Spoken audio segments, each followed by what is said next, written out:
오늘 요마서의 말씀, 오직 의인은 믿음으로 말미암아 살리라 라는 이 말씀으로 피차가는 은혜가 되는 귀한 시간들 되겠습니다. 가지도록 하겠습니다. 이 말씀은 참으로 중요한 말씀이에요.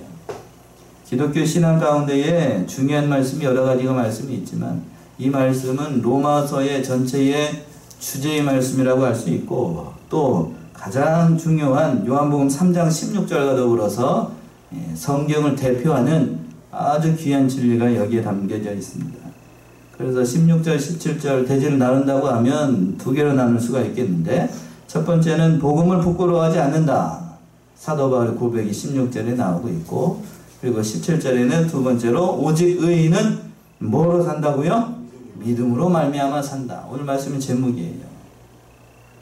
그래서 본문의 말씀은 17절까지 있는 로마서 서론 부분에 해당하는 그 결론 부분에 해당하는 그런 말씀이고 또 사도 바울이 복음이라는 것이 무엇인가 모든 믿는 자를 구원하신 하나님의 능력이 됨이라 이게 사도 바울이 얘기를 하고 있고 더 나아가서는 구원의 진리 그 핵심이 되는 것을 사도 바울이 그 이신칭의 심오한 진리를 여기서 이렇게 요약해서 전수를 하는 거예요. 요약해서 얘기를 하고 있는 겁니다.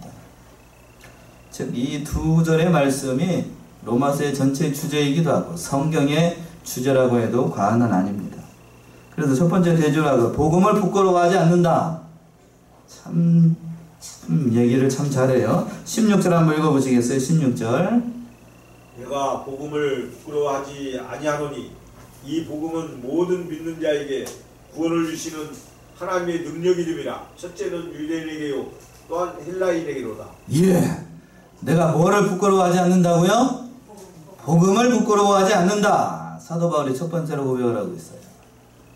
여기서 부끄러워하지 않는다는 것은 단지 소극적으로 부끄러운데 참는다는 그런 의미가 아니고 적극적으로 복음을 자랑스럽게 여긴다라는 그런 뜻입니다. 그러니까 그런데 오늘 현대를 살아가고 있는 그리스도인들 과연 크리스찬인 자기가 그리스도인이 됐다라는 사실을 자랑스럽게 여기는가? 긍지와 자부심을 가지면서 살아가고 있는가? 지금 코로나가 들불처럼 번지고 있는데 내가 주일날 교회 간다는 것을 자랑스럽게 여기면서 교회에 오는가? 그런가요? 아멘이 별로 신통치가 않은 걸 보니까 별로 그렇지요. 요즘은 기독교인의 기자만 들어도 세상 사람들이 손가락질하는 그런 시대가 돼가지고 뭐 자랑은커녕 숨기면서 오기가 참 쉬워요. 숨기면서 오기가 쉽고 참 이러한 모습을 보게 되면 그러나 사도 바울은 디모데에게 편지를 했을 때에도 그런 사람들이 많았기 때문에 이렇게 얘기를 하고 있는 거예요. 부끄러워하는 사람들이 많아서 그때 당시도 그렇고 지금도 마찬가지고 디모데후서 1장 8절 한번 보세요. 뭐라고 얘기를 하고 있나? 디모데후서 1장 8절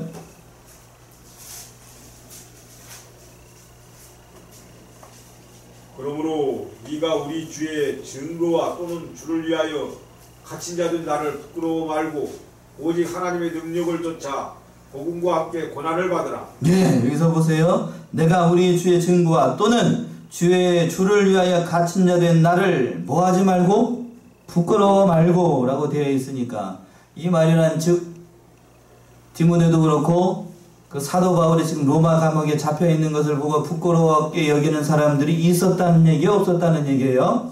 있었다는 얘기예요. 있었다는 얘기예요. 자기가 그리스도인이라는 사실을 숨기고 싶어요? 숨기고 싶다고. 진짜로 그런가? 그렇지 않아요. 현대 크리스찬들 자기가 교회 다닌다고 하는 것을 떳떳하게 얘기할 수 있는 사람 몇이나 될까? 지금 이 시국 우리 자신을 좀 돌아봐야 됩니다. 과연 그렇게 얘기할 수 있는 사람이 몇 분이나 될까? 그러나 사도 바울은 얘기하고 있어요. 이 자체가 은혜이고 크리스찬이 되었다고 하는 것, 예수를 믿는 사람이 되었다는 것이 얼마나 큰 은혜인데 그것을 부끄러워해야 되겠느냐. 또 이 로마서를 쓰고 있는 이유가 뭔가 하면 그때 당시 로마는 세계 경제, 학문, 문화 모든 것의 중심지가 어디예요? 로마였어요. 로마. 그래서 그 당시 로마라고 하게 되면 모든 곳이 다 모여있는 곳입니다. 네로라는 철학자들, 과학자들, 사상가들 모든 것이 모여있는 국제도시가 로마였어요. 그곳에서 십자가의 도를 전한다라고 하는 거는 참으로 어려운 일이에요. 참으로 어려운 일. 그러니까 십자가의 도를 그 사람들은 예수 그리스도를 믿는 것, 그 믿음의 도리라고 하는 것이 참으로 어리석게 느껴졌습니다. 고린도전서 1장 18절에서 그랬죠. 십자가의 도가 멸망하는 자에게는 미련한 것이고 구원 얻는 우리에게는 하나님의 능력이 됨이라. 찾아보세요. 저만 읽지 말고. 고린도전서 1장 18절. 십자가의 도가 멸망하는 자들에게는 미련한 것이요 구원을 받은 우리에게는 하나님의 능력이라.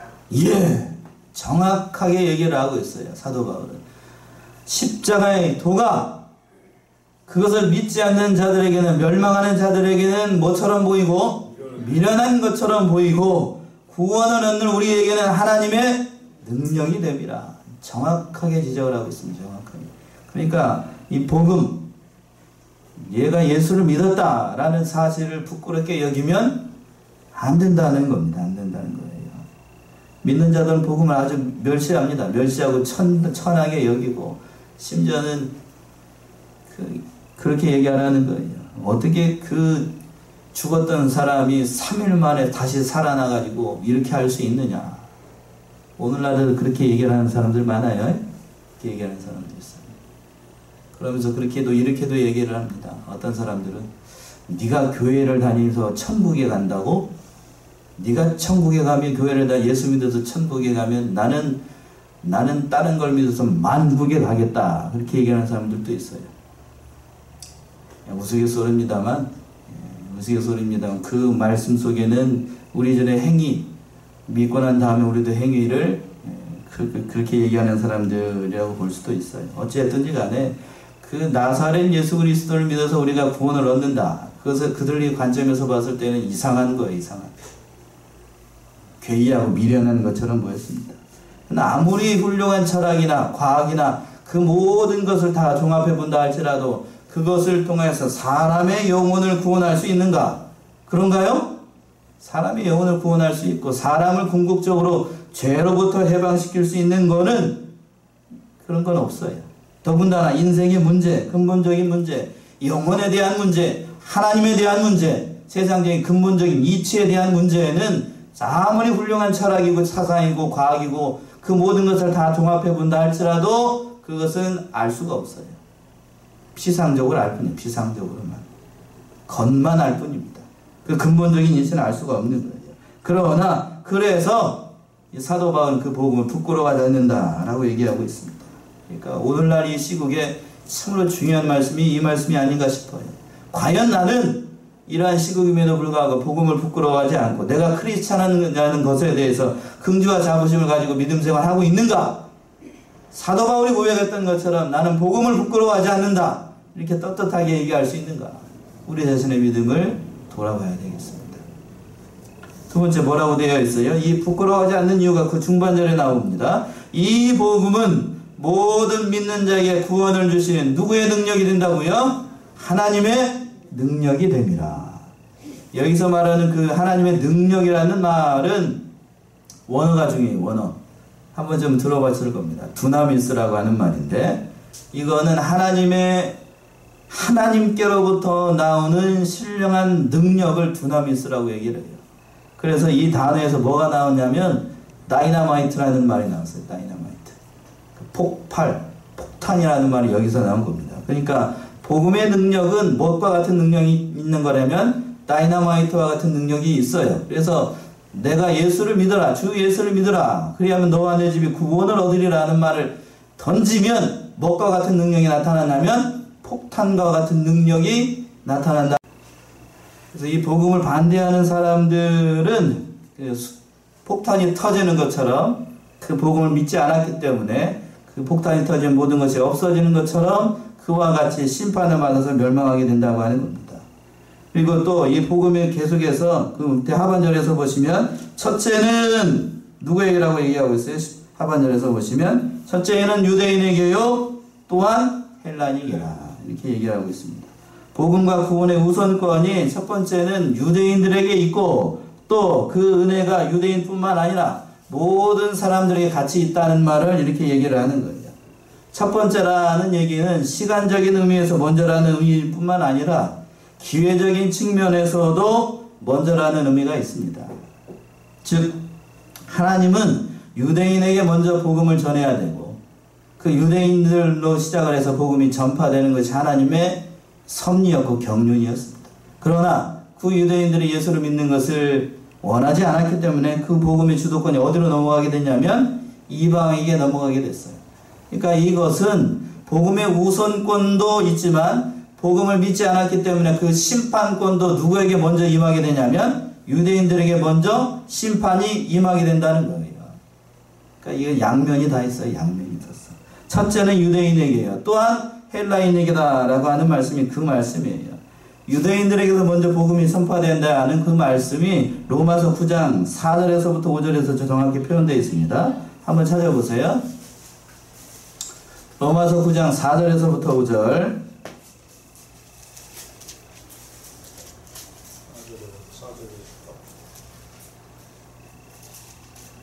저희는 이스라엘 사람이라 저희에게는 양자됨과 영광과 언약들과 율법을 세우신 것과 예배와 약속들이 있고 조상들도 저희 것이요 육신으로 하면 그리스도가 저희에게서 나셨으니 저는 만물 위에 계셔서 세세의 찬양을 받으실 하나님이시라. 아멘. 예, 유대인들이 외부적으로는 그 언약에 참여를 했기 때문에 그들도 지금 율법을 지키고 있고 지금도 그들의 입장에서 봤을 때는 예수는 그리스도가 아니기 때문에 지금도 기다리고 있어요. 지금도. 그래서 첫 번째라는 의미는 그런 의미예요. 그래서 첫 번째 유대인들에게 먼저 복음이 전파되어야 됐다는 거고, 또한 헬라인이라는 것은 전에 하나님을 알지 못하던 모든 이방인들이 다 똑같이 유대인들을 포함해서 그 모든 사람들이 복음을 믿어서 그 구원의 바늘에 다 참하게 된다는 그런 말씀입니다. 두 번째 대지로 와가지고 오직 의인은 믿음으로 말미암아 산다 라고 얘기를 할 수 있어요. 그 말씀이 17절에 나옵니다. 17절 읽어보세요. 복음에는 하나님의 의가 나타나서 믿음으로 믿음에 이르게 하나니 기록된 바 오직 의인은 믿음으로 말미암아 살리라 함과 같으니라. 예, 이 말씀이 굉장히 중요한 말씀인데요. 앞에 절도 마찬가지고 복음에는 하나님의 뭐가 나타난다고요? 의가 나타난다. 하나님의 의가 나타난다. 그럼 여기서 말하는 하나님의 의라는 것이 무엇인가? 하나님의 의가 뭘까? 하나님의 공의로우신 성품? 그걸 말하는 걸까요? 또는 하나님께서 행하신 그 거룩하신 의? 또는 하나님의 공의? 또는 인간이 율법을 지켜서 행한 그 의로움? 그걸 얘기를 하는 걸까요? 로마서 여기서 얘기하고 있는 그 의라고 하는 것은 하나님께서 그리스도를 믿는 자에게 주시는 선물, 곧 예수 그리스도를 가리키는 거예요. 예수 그리스도. 3장 21절 22절 한번 보세요. 로마서 3장 21절 22절. 이제는 율법 위에 하나님의 한 의가 나타났으니 율법과 선지자들에게 증거를 받은 것이라. 곧 예수 그리스도를 믿음으로 말미암아 모든 믿는 자에게 미치는 하나님의 의인이 차별이 없느니라. 예. 굉장히 중요한 말씀이 정확하게 표현되어 있는 하나님의 의라는 것이 뭘까? 이 사도 바울이 얘기하고 있는 하나님의 의라는 것은 21절 보시면 이제는 율법에 의해 하나님의 한 의가 나타났으니 율법과 선지자들에게 증거를 받은 것이라. 이미 성경에서 예언된 그러한 의라고 하는 것인데 그 하나님의 의라는 것이 뭘까? 22절 곧 예수 그리스도를 뭘로? 믿음으로 말미암아 모든 믿는 자에게 미치는 뭐요? 하나님의 의. 그러니까 누구를 믿는 게 하나님의 의라는 거예요? 예수 그리스도를 믿는 것. 예수 그리스도를 믿는 것이 하나님의 의라고 하는 겁니다. 즉 하나님이 보시기에 의롭다 하고 간주하는 그 의, 그것을 가리켜서 로마서에서 뭐라고 내자로 부르냐면 이신, 다른 말로 이신 득구, 또는 다른 말로 이신 득의라고 얘기를 해요. 그러니까 이신 칭이라고 하는 것은 말 그대로 믿음으로써 의인이라고 칭하여진다는 얘기예요. 그러니까 너는 의인이다 하나님께서 칭해준다는 얘기예요. 그러면 이 말의 뜻은 뭔가 하면 사실로 놓고 봤을 때 나는 본래 의인은 아니었다는 얘기예요. 아니었다. 근데 누구를 믿었기 때문에? 예수 그리스도를 믿었기 때문에 내가 하나님께서 의인이라고 너를 불러준다는 얘기예요. 이것을 뭐라고 얘기하냐면 법정적 의인이라고 얘기합니다. 법정적 의인. 그러니까 우리가 이렇게 제가 이제 저기 도분교에서 이제 청년들한테 그렇게 얘기를 했는데, 법정적 의인이라고 하는 것은 내가 무슨 죄를 져서 법정에서 판사로부터 이게 판결을 받아요. 판결을 받는데 쉽게 얘기해서 교통사고로 내가 불의의 사고로 돼가지고 누군가를 다치게 하거나 그렇게 했다고 합시다. 그런데 그거는 정당한 일이었다. 판사가 꽝 했어요. 그럼 나에게 죄가 있어요, 없어요? 있다고 하는 사람도 있고요, 없다고 하는 사람도. 무죄라고 판결을 했습니다. 그럼 나에게 그런 죄가 있다는 얘기예요, 없다는 얘기예요? 법적으로는 없어요. 처벌받지 않아요. 그러나 실제로 그 죄가 없어지는 건 아니에요. 이게 뭔 말인지 이해가 되시나요? 하나님께서 나에게 의인이라고 불러주시고 칭하여 준다는 얘기는 내가 실제로는 죄인이에요. 그러나 뭐를 입고 있어요? 그리스도의 의의 옷을 내가 머리부터 발끝까지 다 입고 있어요. 입고 있으니까 하나님께서 봤을 때 너는 예수를 믿었기 때문에 누구라고 불러준다? 의인이라고 불러준다. 죄송한 얘기인데 예수 그리스도로 덧입혀진 그 의의 옷은 내가 벗을 수 있을까요? 없을까요? 벗을 수 없어요. 벗을 수 없습니다. 한번 칭해지고 한번 성령으로 거듭난 사람은 마귀에 건들지도 못하고 하나님께서도 어떻게 하시지? 않아요. 그게 칼빈주의 정수이고 기독교에서 얘기하고 있는 이 법정적 의인의 가장 큰 중요한 사실이에요. 사실. 한번 선언된 것은 취소가 되지 않아요. 이게 중요한 사실입니다. 이게 중요한 사실입니다. 참으로 이 귀한 진리예요. 그래서 이것 때문에 기독교가 있는 거고 이것 때문에 참으로 중요한 일이에요. 그런데 그 중간절에서 보시면 뭐라고 얘기를 했냐면 믿음으로 어디에 이르게 하나니? 믿음으로 이르게 하나니. 그러니까 하나님께서 복음에 나타난 그 의, 하나님의 의를 믿는 방법은 뭘 통해서만 받을 수 있다는 얘기인가 하면 믿음으로만. 믿음에서 어디로 간다고요? 또 믿음에 이르게 한다. 출발점이 믿음이고 마지막에 끝나는 종착역도 어디라는 얘기예요? 믿음이라는 얘기입니다. 그러니까 출발점, 시작도 하나님께서 하시고 마지막 끝나는 종착역도 누가 하신다는 얘기냐면 하나님께서 하신다는 얘기입니다. 시작과 모든 것들을 그러니까 하나님께서 하세요. 계시록에도 우리가 살펴봤는데 나는 알파요 오메가라 라고 하신 말씀은 내가 시작을 했으니까 내가 어떻게 하겠다는 얘기예요? 끝마치겠다. 여기에서도 동일한 말씀이에요. 믿음에서 믿음에 이르게 한다는 것은 굉장히 중요한 말씀이에요.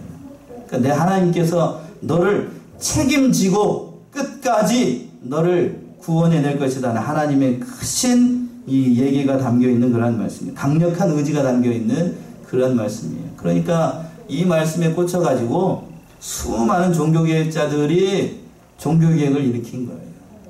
루터를 비롯해가지고 수많은 믿음의 사람들이 이 말씀 때문에 믿음의 그 종교개혁을 일으켰다니까요.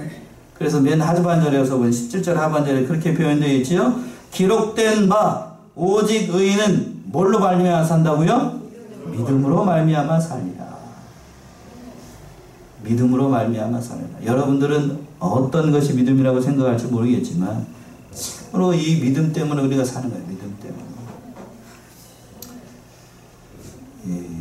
참 코로나가 이렇게 들불처럼 번지고 있고 이렇게 되니까 참으로 이 믿음이라는 게 뭔지가 다 나타나요. 죄송한 얘기지만 다 나타납니다. 여기는 그래도 덜해요. 우리 교회는 그래도 좀 덜 해가지고 덜 영향력이 조금 적은 편인데 서울이나 좀 큰 교회들 가게 되면 지금 완전히 그냥 어떻게 됐어요?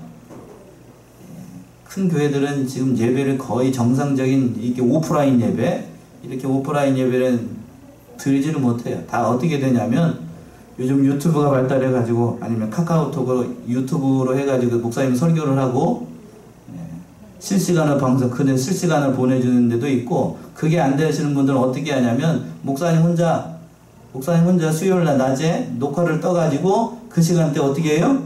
틀어줘요. 그게 온전한 예배일까?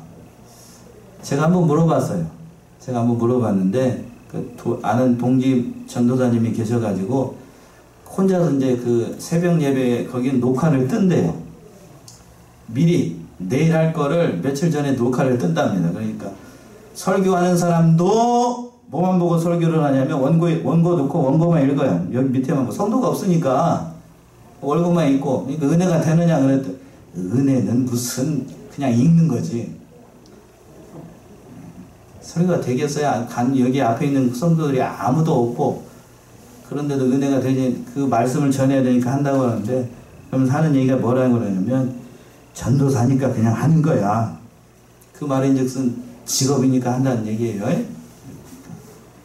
이렇게 오프라인으로 예배를 드리다 보면 어떤 일도 발생을 하게 되냐면 오늘 전화벨이 2번씩이나 울렸는데 중간에 제가 그래서 끊어졌잖아요. 그런 것도 있고 그런 맛이 있어요. 또 여러분들이 졸면서 이렇게 하면서 이것도 제가 다 알아요.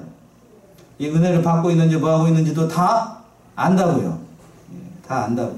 그런 교감이 있어야 목사가 설교들을 할 수도 있고 다른 것을 할 수도 있는데 그런 걸 하지 못하니까 이 시국이 되니까 이 믿음이라는 것이 뭔지 다 알 수 있다고.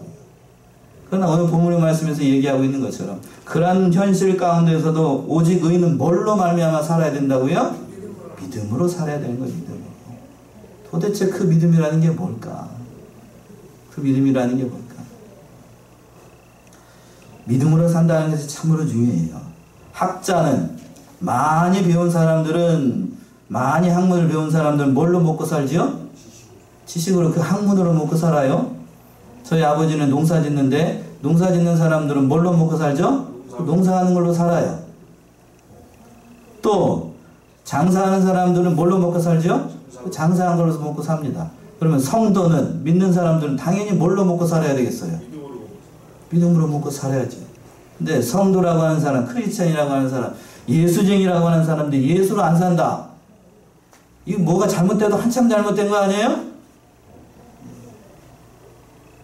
오늘날 이 시대에 그런 거예요. 이 시대가 참으로 그런 것 같아요. 물론 여러 가지로 두려운 사정들도 있고 또 두려운 일들이 많이 있을 걸로 생각이 돼요. 그러나 이럴 때일수록 우리가 정신을 차리고 진짜로 믿음으로 살아야 됩니다. 그 믿음 하나 때문에 수많은 종교개혁자들이 그 믿음을 일으킨 거고 또 우리 한국의 기독교가 처음에 들어왔을 때에 예수 믿는 것 때문에 죽음의 길을 선택을 하고 십자가의 길을 선택을 하고 공산당이 머리맡에다가 총을 딱 들이대고 예수를 부인하면 살려주고 예수를 부인하지 않으면 죽일 것이다 그랬어요. 목사부터 머리에다 총 대고 얘기합니다. 예수를 부인하지 않으면 그 사람에서 빵 쏴요. 그러고 난 다음에 맨 뒤에 그 어린 아이까지 한 명씩 다 총을 쏴서 죽입니다. 부인하면 진짜로 살려줘요. 그럴 때 여러분들은 과연 어떻게 해야 될 것인가? 극단적인 예를 제가 든 것 같지만 참으로 그런 자리에 있을 때 우리는 과연 몇 사람이나 믿음으로 살 것인가? 우리 자신을 좀 돌아봐야 되겠어요. 오늘날 성도들은 믿음 때문에 믿음으로 살지 않아요. 세상으로 살고 돈으로 살고 세상 붙잡고 믿음도 한쪽 다리 걸쳐놓고 그렇게 살아가려고 하는 사람들 많이 있습니다. 진실로 우리가 믿음으로 살아야 되겠어요. 더욱더 그런 생각들이 많이 들어요. 고린도후서 6장 9절에서부터 10절 이 말씀 한 구절만 찾아보고 오늘 말씀 마칠게요. 고린도후서 6장 9절에서부터 10절 믿는 자들이 어떠한 자인가를 단적으로 표현한 말씀이에요. 9절에서부터 10절 무명한 자 같으나 유명한 자요 죽은 자 같으나 보라 우리가 살고 징계를 받는 자 같으나 죽임을 당하지 아니하고 근심하는 자 같으나 항상 기뻐하고 가난한 자 같으나 많은 사람을 부유하게 하고 아무것도 없는 자 같으나 모든 것을 가진 자로다. 예. 우리들을 사도 바울이 이것은 사도 바울이 가지고 있는 복음의 직분을 맡은 자들을 이렇게 표현을 한 건데 넓은 의미로 저와 여러분들이 여기에 다 포함되어 있어요. 믿음으로 산다라고 하는 건 크리스찬으로 산다라고 하는 것 예수쟁이로 산다라고 하는 것은 그 앞에 있는 것처럼 잘 보세요. 예수쟁이로 산다라고 하는 것은 이 세상에서 무명한 자 같아요. 유명한 자가 아니고 이름 없는 자와 같이 살아갈 때가 많아요. 또 현실적으로 봤을 때는 죽은 자 같이 살아갈 때가 많아요. 그렇죠?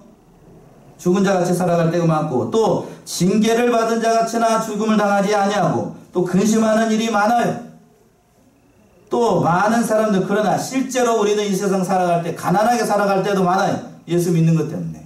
그러나 실제로 우리는 아무것도 없는 자 같지만 모든 것을 가진 자, 이렇게 얘기하는 겁니다. 사도 바울이 믿는다는 것이 무엇인지를 단적으로 표현해 주는 거예요. 바로 이렇게 사는 것이 믿음으로 사는 거예요. 믿음으로 사는 거예요. 괴로운 일들이 많아요. 이 말씀은 오직 의인은 믿음으로 말미암아 산다라고 하는 이 말씀은 성경에서 총 4번 등장을 합니다. 4번. 오늘 본문의 말씀에 한번 나타나고, 하박국 2장 4절에서 한번 나타나고, 또 갈라디아서 3장 11절, 히브리서 10장 38절에 나와요. 찾아봅시다. 우리 한 군데만. 히브리서 하박국 2장 4절. 하박국 2장 4절. 하박국 2장 4절. 똑같아요. 다른 게 아니고.